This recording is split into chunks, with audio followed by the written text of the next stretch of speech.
Welcome to our channel. Today டேஸ்டியான chicken மிளகு கறி செய்யலாமா? தேவையான பொருள் டிஸ்கிரிப்ஷனில் கொடுத்துருக்கேன், செக் பண்ணிக்கோங்க.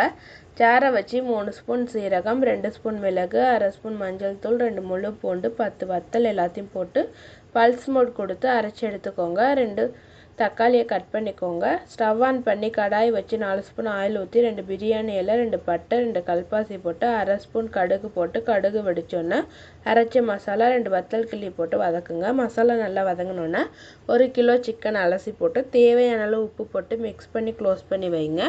சிக்கன்லேருந்து தண்ணி வரும். தண்ணி பாதி வற்றினோன்னே கட் பண்ண தக்காளி போட்டு மிக்ஸ் பண்ணி க்ளோஸ் பண்ணி வைங்க. தக்காளி நல்லா மசிஞ்சோன்னே 1/2 ஸ்பூன் மிளகாய்த்தூள் போட்டு சிக்கன் ஏற்கனவே தண்ணி இருக்கும், 1/4 டம்ளர் தண்ணி ஊற்றி மிக்ஸ் பண்ணி க்ளோஸ் பண்ணி வைங்க. ஸ்டவ்வை மீடியம் ஃப்ளேமில் வைங்க. தண்ணிலாம் வற்றி சிக்கன்லாம் நல்லா வெந்தோன்னே கொத்தமல்லி இலை போட்டு இறக்குனா டேஸ்டியான சிக்கன் மிளகு கறி ரெடி. மறக்காமல் சப்ஸ்கிரைப் பண்ணுங்கள்.